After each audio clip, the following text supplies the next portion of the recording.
What's up? Welcome to Journey into Self. I'm your host, Sarah. Before we start today's show, I want to play a couple of things to put things into context for the discussion tonight. It's been a challenging 2 weeks since we were last together, and I know many of us experienced a myriad of emotions based upon what we've experienced over the past 2 weeks. So we're going to talk about being able to maintain our equanimity, maintain our peace, maintain our sanity in the midst of racism, police brutality, and COVID-19. So before I start the discussion, I want to again put some things into context by playing a couple of clips. This is Michael Wilbon from ESPN.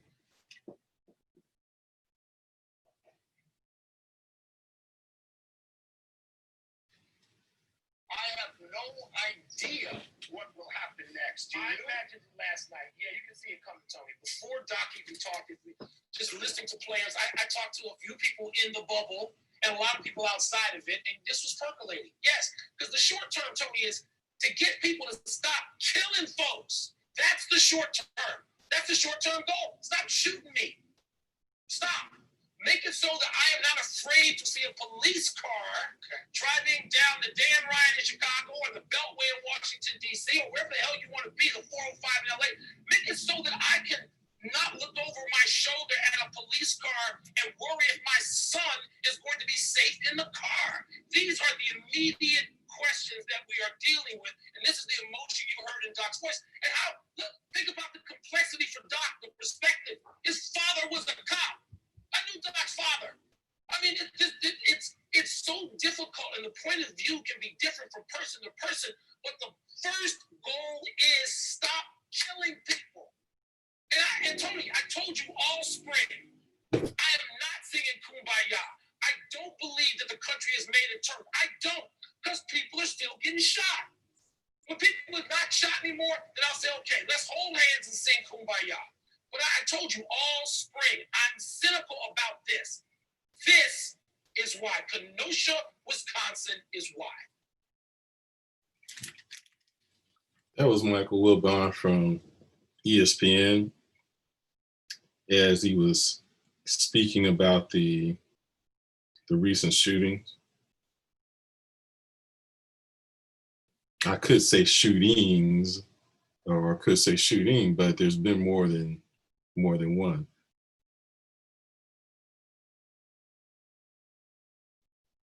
I want to play another clip. This time it's Michael Wilbon and Paul Pierce, also speaking in the wake of the shootings. But they're talking about the type of conversations that we as parents of Black children, particularly Black sons, young Black male children, that we have to inevitably, as Black fathers, have with our children. Michael Wilbon previously spoke about the experience that a Black man has just being a Black man,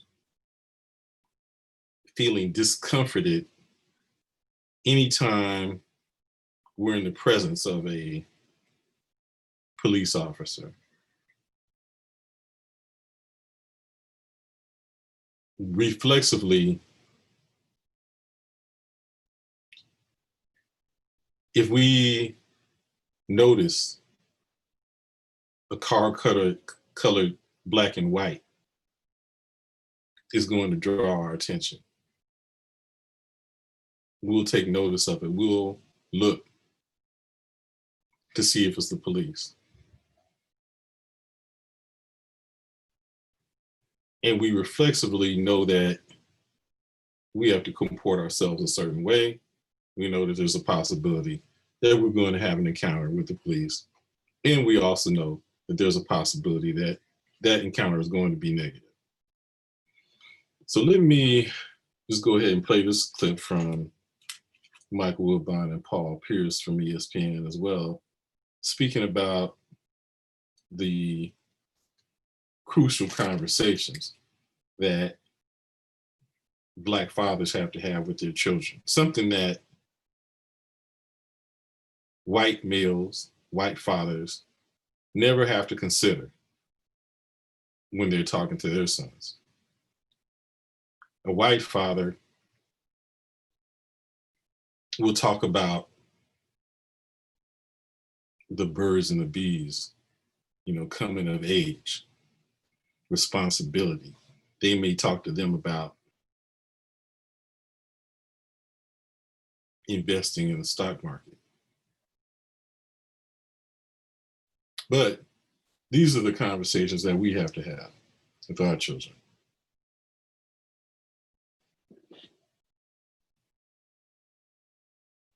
It's hard. It's hard to have these type of conversations. My son is young right now.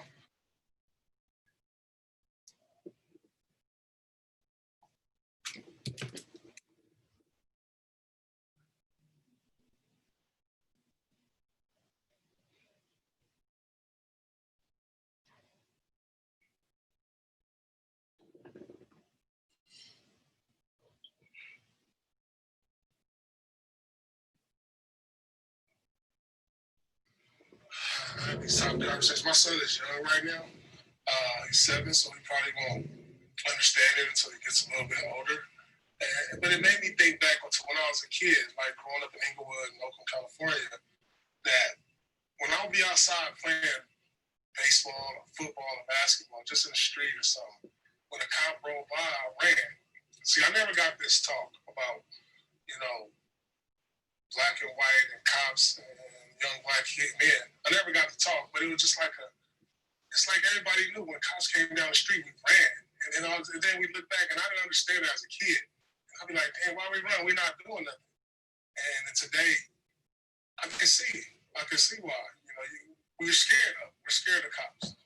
As times I've been pulled over, handcuffed in, asked questions about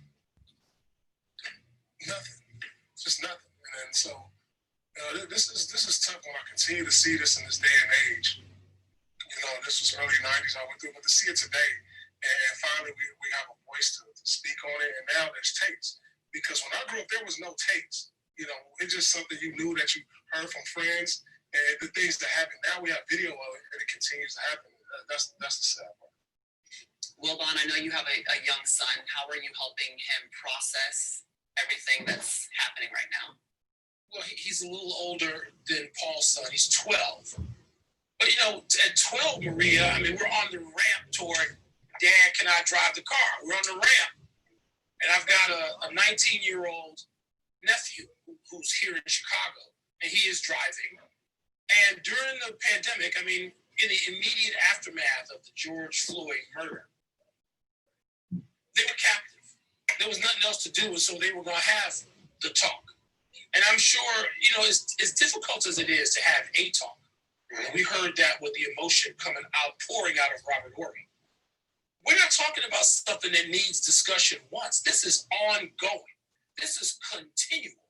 If you have to remind teenagers to make a bed or do chores, you better remind them what they need to do with their hands, where they need to have a wallet, what they need to do with their cell phone if they are pulled over or confronted by law enforcement. This is ongoing. And so I'm sure at 12, Matthew's looking at me like, okay, I see it and I hear it, but there's not a real connection. And with Jordan at 19, my nephew, there's got to be a connection. He's out here. He could be driving to pick me up. tonight from the studio.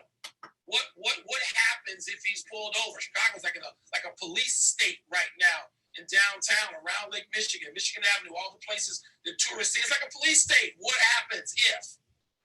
And so I know I just seeing a squad car pull up beside me, I'm worried about it. Stephen A. talked about people ultimately recognizing us, which yes, that has happened, but you never know if it might not happen, and if somebody does and disregards it anyway. And so it is ongoing, and I think that is, wow, other than the imminent danger, the fact that you don't get away from this conversation, it's not had once. Robert Horry's going to have those feelings again, and he's going to have to remind his son again. And Paul and I, we're all going to have to do the same thing over and over and over. Paul Pierce made some pretty poignant comments when he related to being a child and recalling that whenever a policeman rode down the street, that as a child, he and his friends ran and hid. They didn't, like they do in white neighborhoods, go up to the cop, the police, shake their hands, give them lemonade, or greet them warmly. They ran. They were afraid, fearful that something bad could happen to them as children. Paul Pierce related that he hadn't had the talk with his father, but intuitively, he and his friends ran when the police came. They were not looked upon as heroes. They were not looked upon as people who were there to help. They were looked upon as invaders, people who were coming to cause trouble in our communities.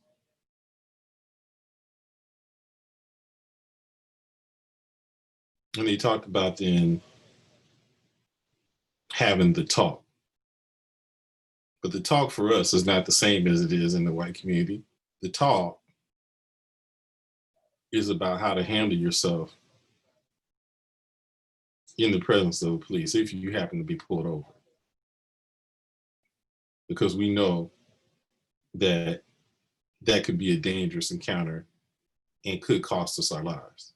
That's the talk in the Black community to your male child in particular.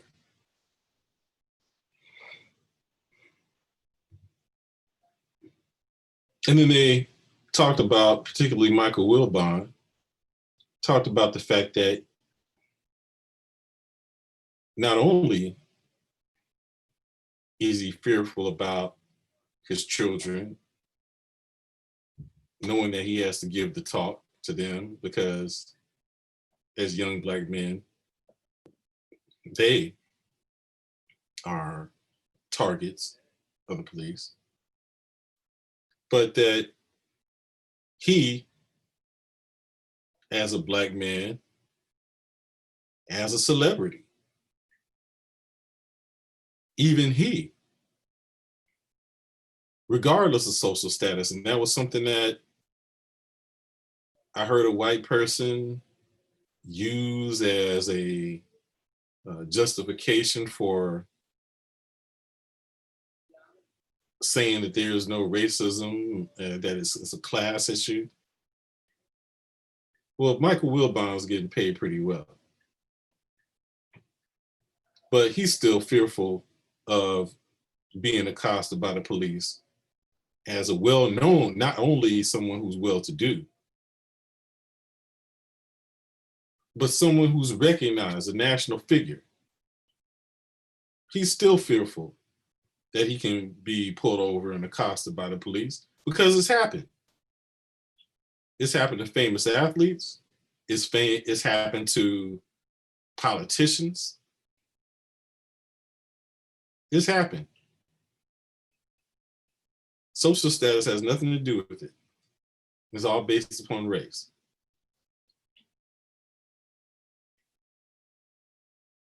I want to play another clip.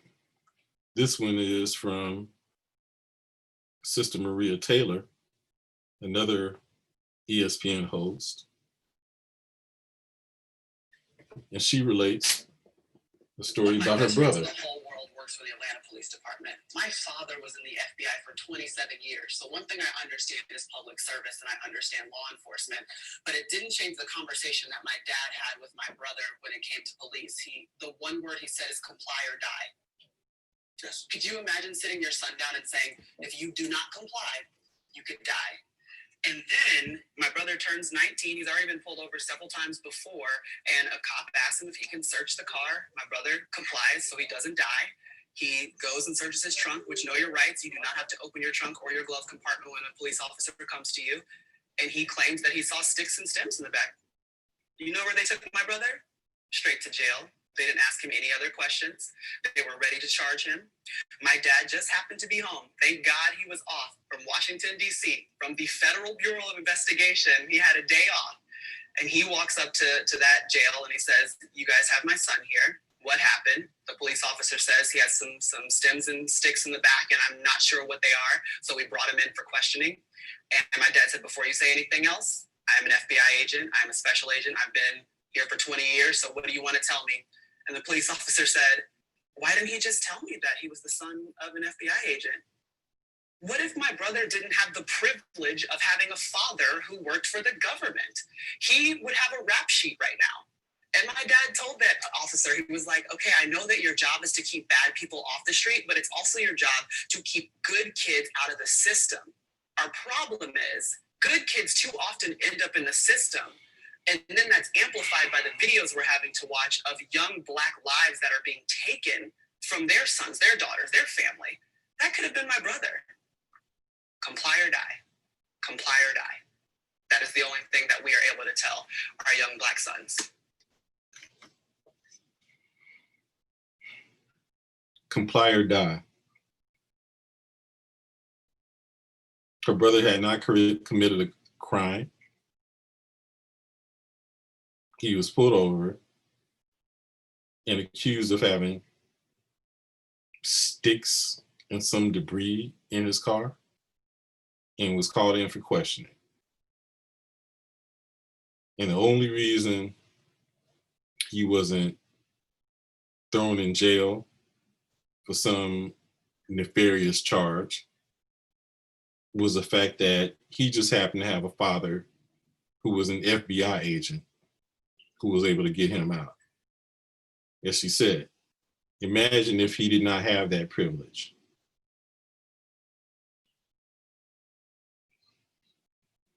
And this is not an anomaly. This happens all of the time. The only difference and distinction that exists now is the fact that because of the advent of the smartphone, the iPhone, we all have cameras in our phones and now we can capture it. And people are capturing those things, those incidents, whereas they weren't able to be captured on video before. But they always happen. It happened to me a number of times. I have never drank,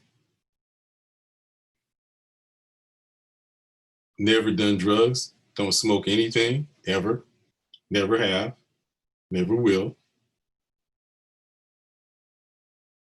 I don't even like taking prescription drugs. But I've been pulled over for no reason. I was pulled over picking up my car from the shop with my son, pulling over to the gas station to get gas. And upon leaving the gas station, we hadn't even traveled 50 feet from the gas station. And police going in the other direction made a U-turn and pulled us both over. only because we're black. We hadn't driven, again, more than 50 feet, so it wasn't possible for us to have committed any kind of traffic infraction. They just pulled us over because we're black and pulled guns on us. Was I afraid? No, I wasn't afraid. I was pissed.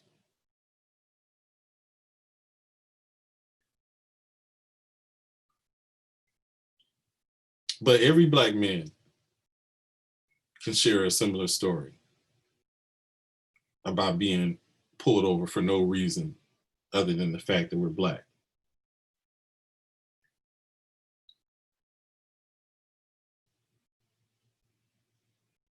And I have to admit, being angered as I observed all these incidents seemingly daily of some black man being accosted, shot, killed in the back, posing no threat to the police, juxtaposed with white men attacking the police, one with a knife, one who wielded a gun.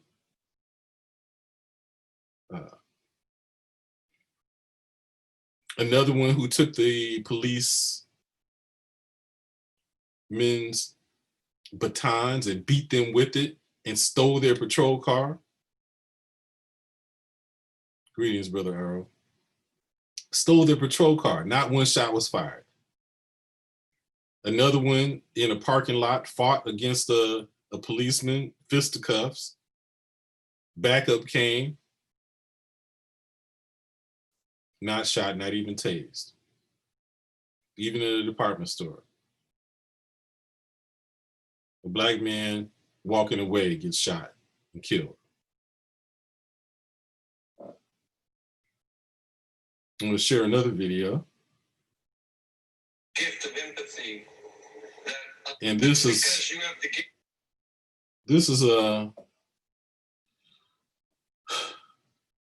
also from, it's not ESPN, but these are some sports figures. Some of these are broadcasters. One of whom is and I think this is from one of the Fox sports channels. And one of the individuals is a white man who adopted a black son. And so he's relating his experience. That's because you have the gift of empathy that unfortunately so many people don't have. And I obviously don't know the lived experience of Brandon or Chris. I'm also a white man in America. I have a somewhat unique perspective because I've raised a black son. And this is the Dom Smith. If you're watching the very beginning of the show, I almost started the show crying because the Dom Smith thing cuts me. Because I'll try to be as quick as I can here. It's 2015 or 2016, pardon me. I'm living in Houston, Texas, and I get a handwritten death threat to my house, ostensibly because these takes have always made so many people so angry. And I call my bosses at CBS, and they say, you have to call the police. So I call the police come over, and they take it seriously. And the police are so nice, and they say, listen, we're going to take it, we're going to fingerprint it, but we're also going to send patrols by your house. I say, thank you, and they leave. And I go inside, and I am just gripped with fear.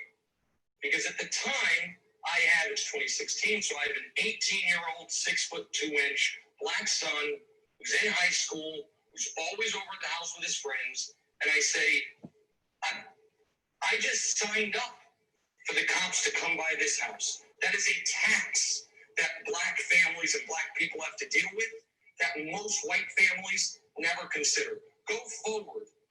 6 months after that, my son calls me. He's at Whataburger, 5 minutes from our house, panicked. I don't know what to do. What happened? He's there with his friends. This lady came in. She accused us of breaking into her car. We've just been sitting here. She said she's calling the cops. Should we leave? I don't know what to tell her. Do you leave and then flee and pretend, or do you stay and have a guaranteed interaction with the police?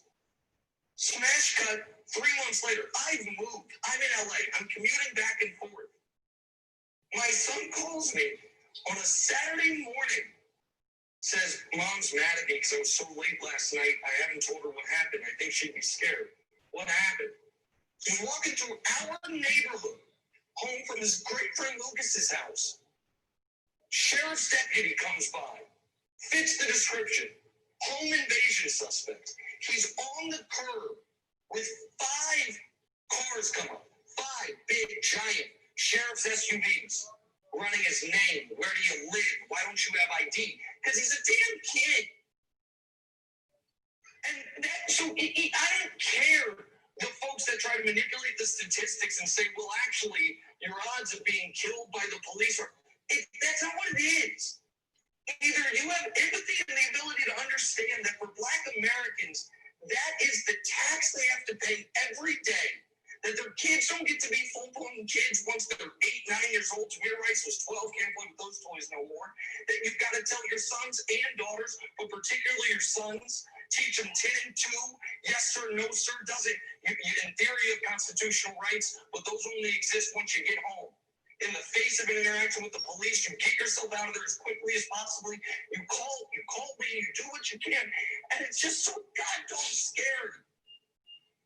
And I don't know, well, a new white guy. And it's just so frustrating that people don't see it. And they don't care. And even when they see it, when Jacob Blake gets shot 7 times in the back, people will go online and explain why, well, maybe he had it coming, or maybe he wasn't that good of a guy. And so I appreciate the NBA trying to bring this to the forefront.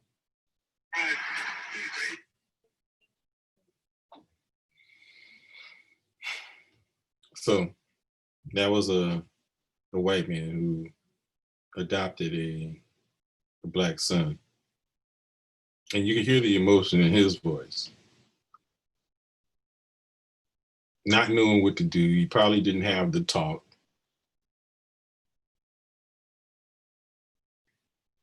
But you could hear the emotion in his voice because he empathized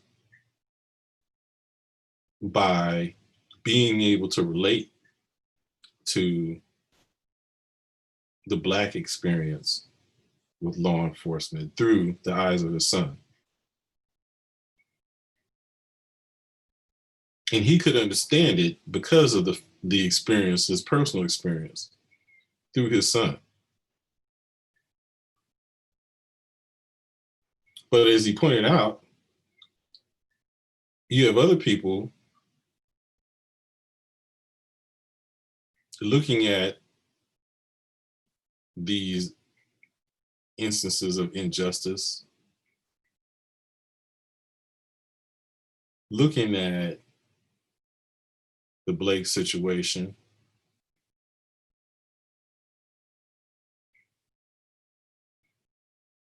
and trying to find some type of justification for it by questioning his character.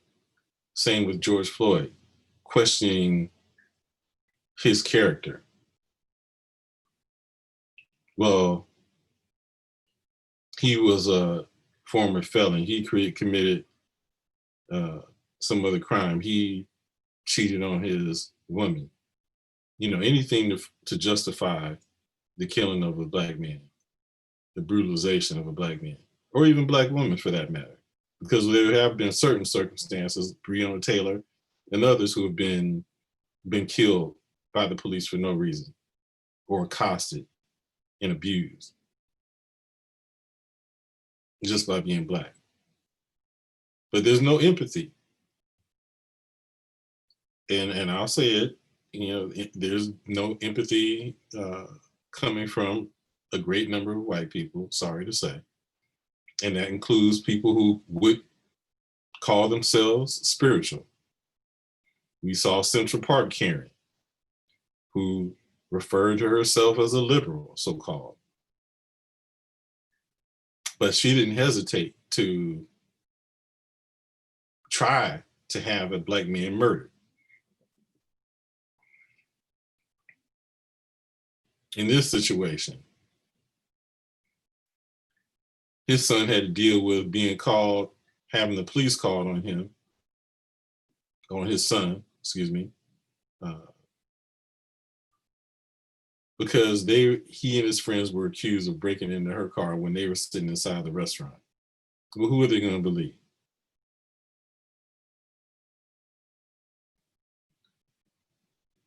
Who are the police going to believe when they get to the scene?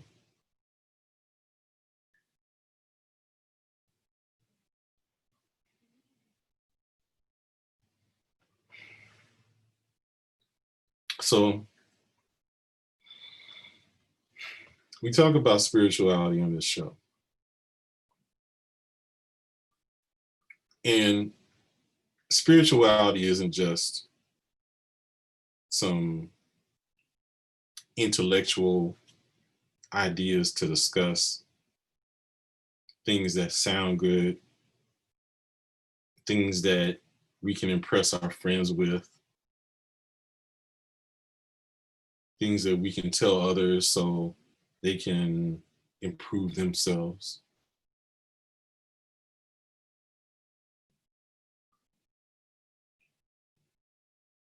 We don't just chant and meditate to retreat from life. Spirituality is not somewhere to hide.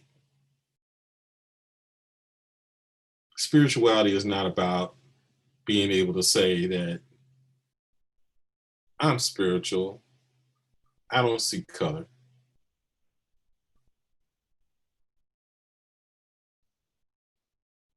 Don't tell me that.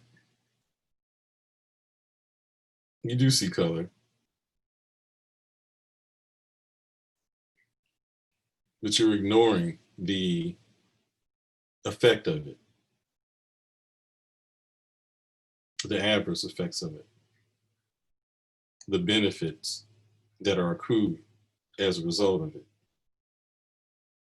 the injustices that are enacted in the name of it.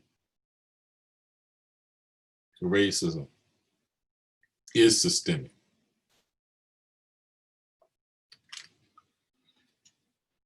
Finally, I want to play this clip from a police officer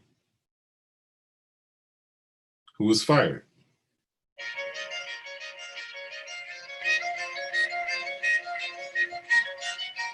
As I turned onto the street, I see a Black man standing outside of his car. And I tell him, I said, well, we got a call about a domestic out here. You want to tell me what's going on? And he says, no, man, I don't want to talk. There's nothing going on. You can leave. So I'm trying to talk to him in a way that he will tell me what's going on. And then as I'm running the trunk of his car, I see he's got his hands behind his back. So I ask him, I said, show me your hands. And he's backing away from me. And he says, no, man, I can't do that. And I see a silver pistol in his right hand. So I draw my weapon and I tell him, drop the gun. He says, no, man, I don't want to do that. Just shoot me. And I said, I'm not going to shoot you, brother. Just put the gun down. We hear over and over again about police shootings across this country. What makes this situation different, what makes this case different, is that our client, Officer Stephen Mader, tried to do the right thing. In my mind, I'm thinking, why is this happening this way? And then once he says, just shoot me, it's kind of like a click in your head, like he's being suicidal.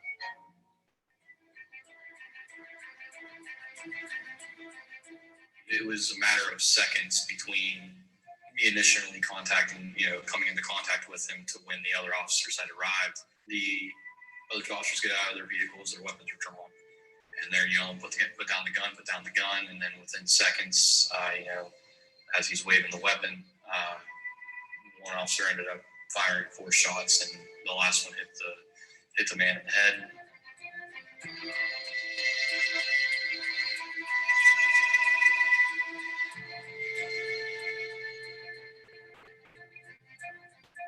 did exactly what we want police officers to do. He attempted to de-escalate the situation. He attempted to save R.J. Williams' life, and the Weirton Police Department fired him for taking those steps.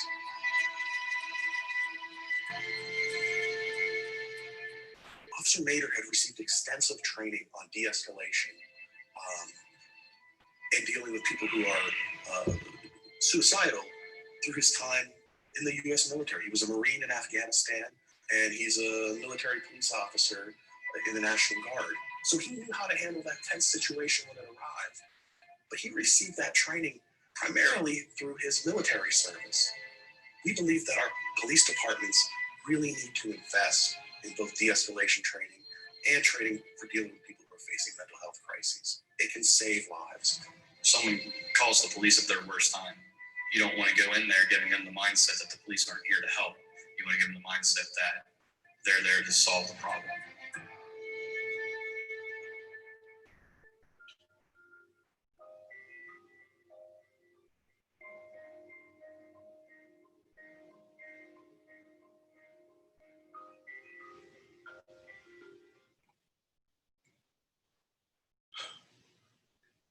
So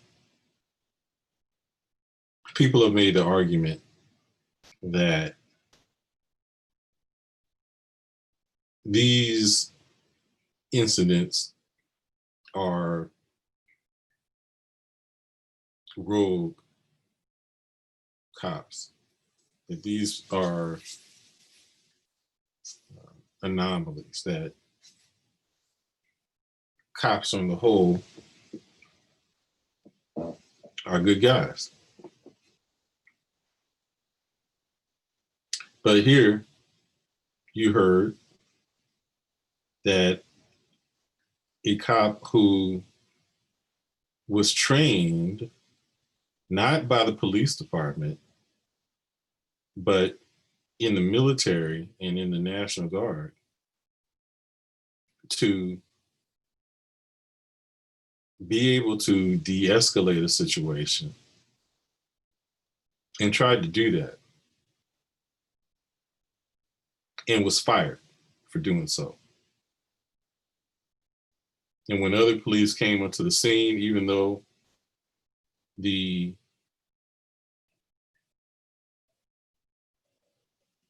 person did not pose a threat, he was shot and killed. The graphics later showed that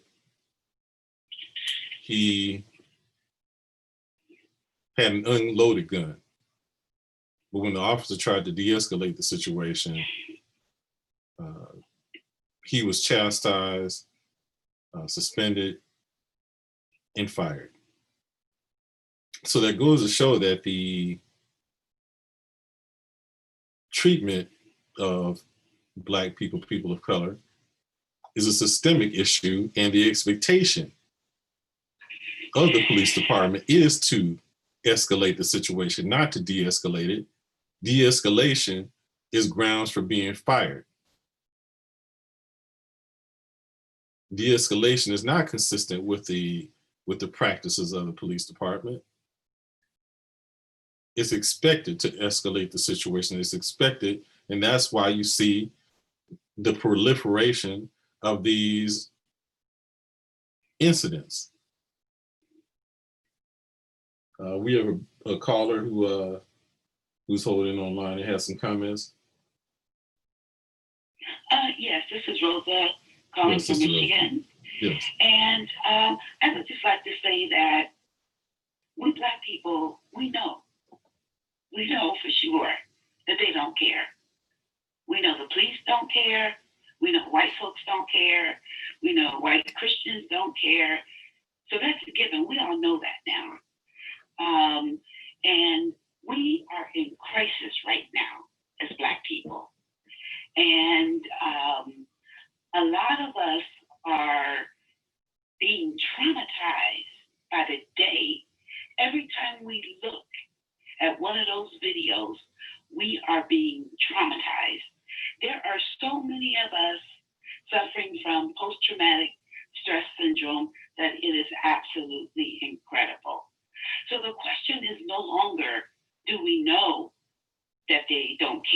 mean, we got that part now.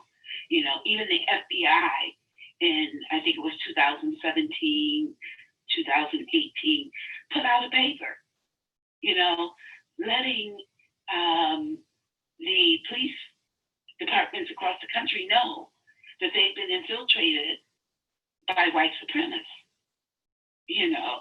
So what is happening is you know, shouldn't really be a surprise to anybody who follows the news, because, you know, it was put out there that they've infiltrated big time. So here again, we know they don't care. So now the question becomes, how do we protect ourselves from being further traumatized? You know, you spoke a little bit about spirituality. I think people need to hear a whole lot more about that piece of it, because we got it that they don't care.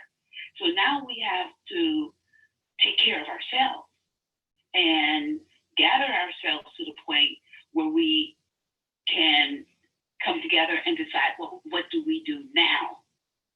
You know, because they don't care. So we need to do something different, you know, whatever the collective agree that different thing should be, you know. So, but right now, our people are so traumatized, and we need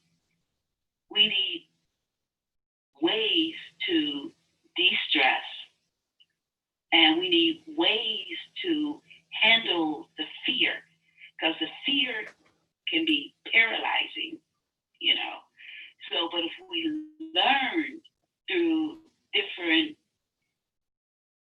methods to deal with our fear through spirituality, then we can put it aside, gather ourselves, and move forward, you know. So I think that's where we're at now. We need some healing, and we need to know how to do it, because we know white folks don't give shit. I mean, don't care. Excuse my French. So, but, you know, here again, we need some way to help our people deal with the post-traumatic stress that's being inflicted on us almost on a daily basis. And we need ways to handle the fear, you know, because it's paralyzing some people, you know, and it's wreaking havoc on others. So if you have any advice in terms of how to deal with that, I would greatly appreciate that. Oh, absolutely, Sister Rosa, and thank you for your call and your comments. And okay, thank you. Yeah, and I will address your points there, Sister Rosa. You know, as you pointed out, many of us, I wouldn't say all, many of us are full aware of the circumstances. Those of us who do read and do research have been aware of the fact that the police departments have been infiltrated. In fact, as of late, you know, there have been articles about the fact that the white supremacists who have gone out and accosted the protesters were being thanked by the police for doing so. So we know that there's an alliance between white supremacist groups and the police, and I don't even know if infiltration is even appropriate, because it doesn't seem like that wasn't ever the case.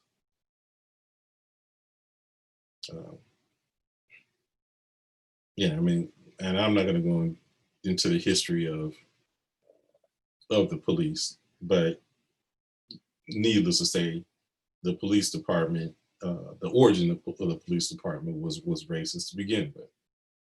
Okay, but as Sister Rosa did point out, and that was the purpose of me doing the show, was to give people a means to be able to navigate this chaos and be able to maintain a semblance of peace and equanimity, being able to navigate the situation without accumulating stress and fear and all these negative emotions that could end up manifesting themselves in terms of dis-ease.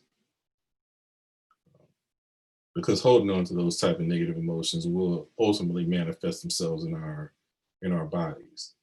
You know, it can affect us in being able to sleep. You know, stress also manifests itself physically. So, needless to say, we do need a means to be able to deal with these things. And you know, anger. You know, even anger is going to be something that is destructive as well. You know, if we hold on to it. And you know, part of why I felt compelled to do this show was even in my own introspection and observation of myself over the past 2 weeks since we did the last show, noticing that as I was going through the endless articles and posting to bring awareness to all the different incidents of police brutality, killings, and juxtaposing those with the treatment of white people, where just as the police officer that we just heard from attempted to de-escalate the situation with a black man and was fired. But in all those circumstances with white people as the perpetrator, they did de-escalate.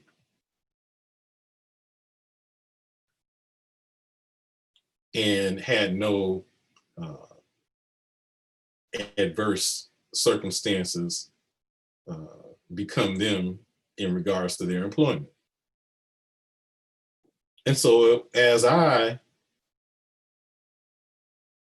observed these things, I observed in myself escalating anger. And I'm not one who's easily angered. So if that was happening to me, imagine what that was happening to everyone else. And I'm someone who's regularly practicing meditation and yoga. I'm doing that every morning. And so, you know, that made me have to ramp it up a notch, because in order to be able to bring myself to a state of equanimity and calmness and detachment. And when I say detachment, many people misunderstand the concept of detachment. It's not aloofness or not caring. It's being able to experience it, but being in control of ourselves, being in control of our emotions, being able to decide how we want to respond rather than being in reaction mode. So the first thing that I always, to get to Sister Rosa's question, the first thing that I always will recommend to anyone, whoever comes to me and talks about the fact that they're experiencing stress, and this is going to be extremely crucial. I point this out to people every time, all the time. And I know all of you who've listened to me on the show for over time or have participated on my spiritual calls in the past. I always emphasize the importance of meditation, and I highly encourage that you do it. It is imperative that you engage in meditation during these times, or else you will likely go crazy, particularly if you're a Black person. Okay, so you need to meditate. Okay, so I'll give just a brief synopsis of meditation, and this is something that everyone can do. Just simple. It doesn't have to be that complicated. You don't have to go through some long, involved course just to learn how to meditate. You don't need to go grab some expensive CDs in order to be able to do it. If you just do this, okay, this will benefit you. Okay. Now, it'll benefit you more in the long run, and I can teach you, how you can use the skills that you learn from meditation in all other different areas of life, and that takes time. But to meditate, all you need to do is this. Okay. And think about this as well, when you're encountering a stressful moment. So what you want to do when you meditate is to sit in a chair, your couch, or you can sit on the floor with your legs folded, but you don't have to do that. You don't have to get yourself into any kind of elaborate position. You don't have to contort your body into some really complicated asana position, seating position. All you have to do is just sit in a chair with your spine straight. Close your eyes. You focus your attention here, between your eyebrows, the third eye point, the pineal gland. Focus your attention at that spot between your eyebrows, and maintain your focus there. What is part of the purpose of being able to maintain your focus in that third eye point? Well, obviously it's the third eye. And so you will at some point be able to begin to receive insights, but particularly in the beginning stages of your meditation, focusing at the third eye point and maintaining your focus there helps to reduce the flow of thoughts. So imagine the fact that when someone asks you a question, what is it that you do with your eye? Think about that for a minute. And so when you're thinking about answering a question that someone asks you, your eyes tend to go up. And if you pay attention to yourself, if you're thinking, your eyes are moving.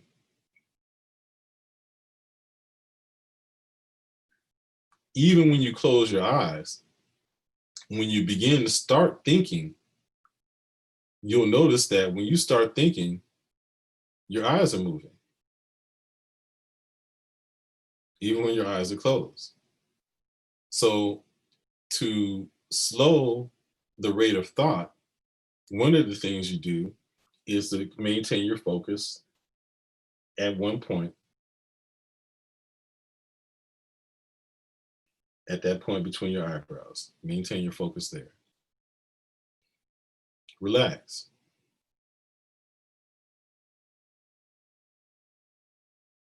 And take slow, deep, deliberate breaths. What's the physiological reason for that? Well, if you notice that when you become stressed, angry, upset, what happens to your rate of breathing? It becomes faster, shorter, and more constricted.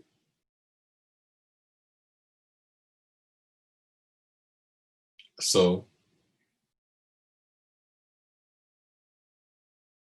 those two are related. The thoughts that I just mentioned.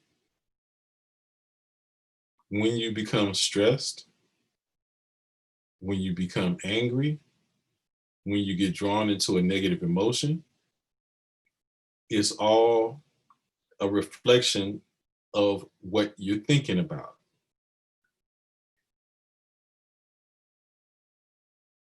And the rate of thoughts that are coming into your mind. Okay. And so when you notice yourself being stressed,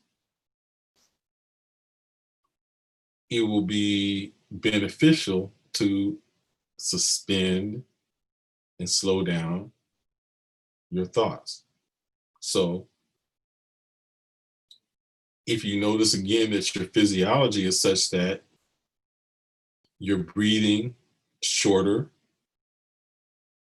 constricted, faster, then make it a point to change your physiology by taking in a deep breath.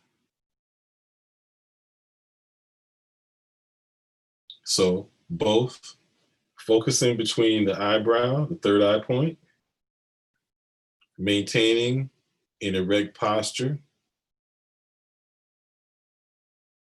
and taking a deep breath and breathing slowly and deliberately. All those things help to slow the rate of thought,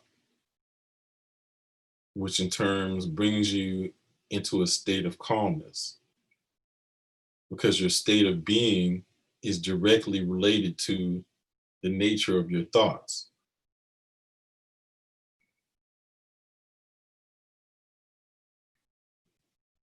So you breathe slowly, focus your attention at the third eye point, maintain your posture with your spine straight.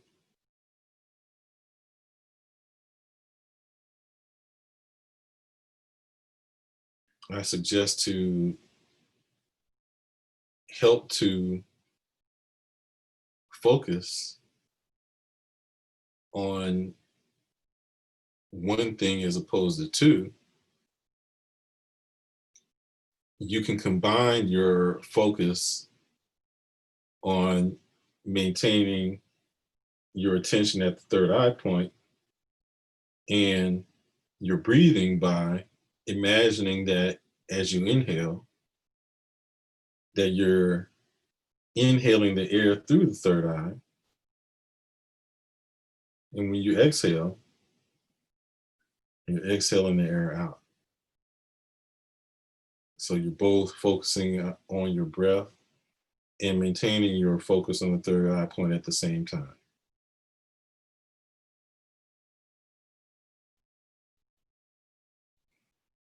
So you're breathing in, you're taking a deep breath, imagining that the incoming breath is coming in through the third eye. And then as you exhale, you're imagining that the breath is going out through the third eye point.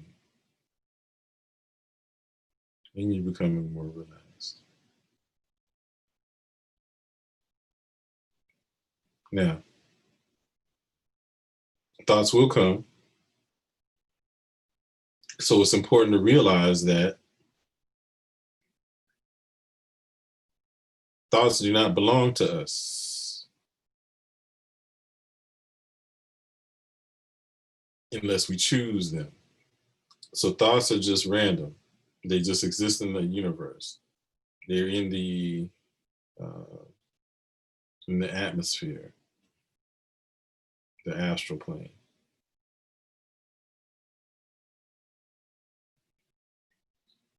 Just like there are a number of different products on the shelf in a grocery store. They're just there on the shelves. They don't belong to us. We choose what we want. Sometimes we might choose something that is not good for us, but It still doesn't belong to us, even though we put it in our cart. It doesn't belong to us until we go to the checkout stand and pay for it. Then it's ours. But in the interim, we can put it back.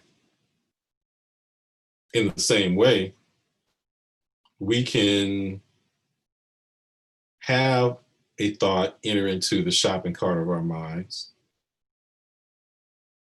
But with awareness, we can realize that that thought isn't good for us, and we can put it back on the shelf.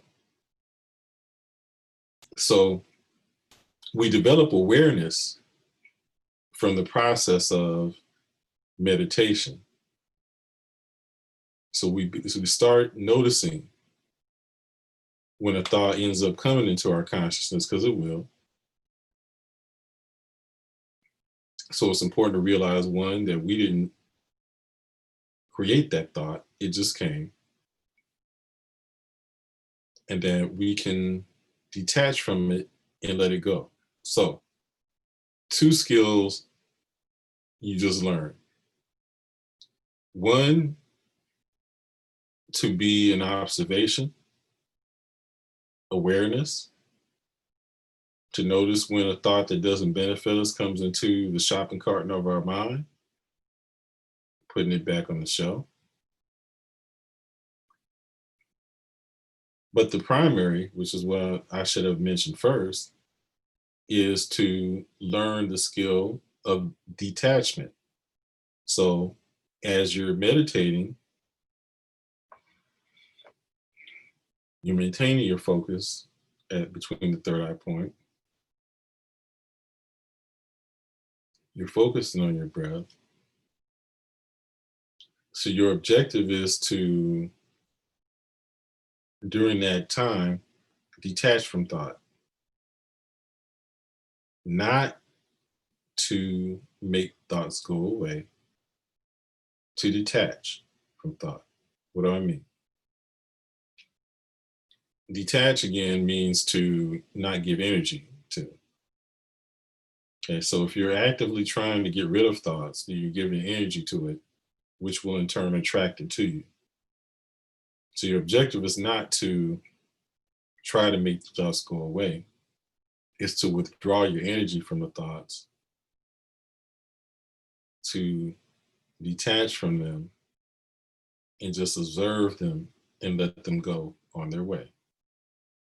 In the same way that if you were laying on your back on the beach looking up at the clouds, you just watch them pass by. You don't attempt to interpret the clouds. You don't evaluate the clouds and identify what the clouds look like to you. You just observe and notice that they're clouds and just let them pass on their way. So you can do the same thing with the thought clouds that come into your mind. You just let them pass, because your objective in meditation is not to think. Because when you are able to slow your rate of thought, then you're able to get in tune with the divinity within you.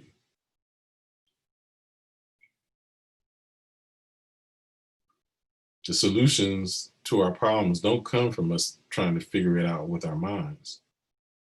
It actually comes to us when we stop thinking. More on that on another time. So the skills, the key skill is to learn how to detach from thought when they come. And that's, so when I refer to putting them on back on the shelf, the process of doing so is really just detaching from it and letting it go. Right? Your attention, the energy that you give to it is like gravity that pulls it to you. And so you withdraw your energy, and then you're suspending the gravitational pull of the thought to you. And then it goes on its way.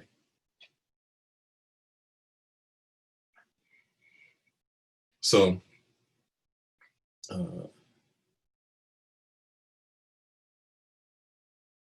we no more questions from the calls. I have a couple people here on YouTube. Do you have any questions, Errol or I care? You do go ahead and type them into the chat. But if not, I hope this has been beneficial to you. This is going to be something, again, that is of utmost importance for us to engage in. My spiritual master has highly encouraged us to escalate our spiritual practice because it's going to be necessary in these difficult, dark, and challenging times. We will need to be able to ground ourselves and center ourselves in spirituality and be able to attain to a state of equanimity, detachment, to be able to, through detachment, to experience the world, to be in it, but not of it. And that's what that scripture means. And I will quote scripture sometimes because even though we know that Christianity has been used as a negative tool for control, manipulation, and so on, that there are also some beneficial things still contained in those scriptures, and of all scriptures of spirituality. So the issue is is to use discernment, right? You don't throw everything away. You don't throw the baby out with the bathwater, as they say. You use discernment in turn, and take what you can use, and discard that which doesn't serve us. And using the not thinking, the intuition. We know the truth. The truth is within us. And so we just have to trust ourselves to be able to recognize it and use that which resonates with us, resonates with our spirit. So I hope that this has been beneficial to you. Please do feel free to reach out to me with any questions. You can reach out to me on Facebook, Messenger. I do spiritual counseling. I teach the meditation, and I can teach more about how to be able to use the skills that we learn in meditation in order to be able to effectively navigate life, to improve our interactions with people, to improve our relationships, to improve how we deal with challenging situations. And it helps you to be able to develop the right perspective to be able to deal with those situations. So you can reach out to me again through the Facebook Messenger. You can also go to my website, which is www.sa-ra.org, where you can sign up for a free 30-minute consultation where I can give you some basics that you can use. And then if you're interested, I have an upcoming relationship seminar, which we're planning for later this month, the end of this month. And I'll be making some more announcements about that. So I hope this has been beneficial to you, and we'll see you again here on Internet Radio on Journey into Self in 2 weeks. Hotep.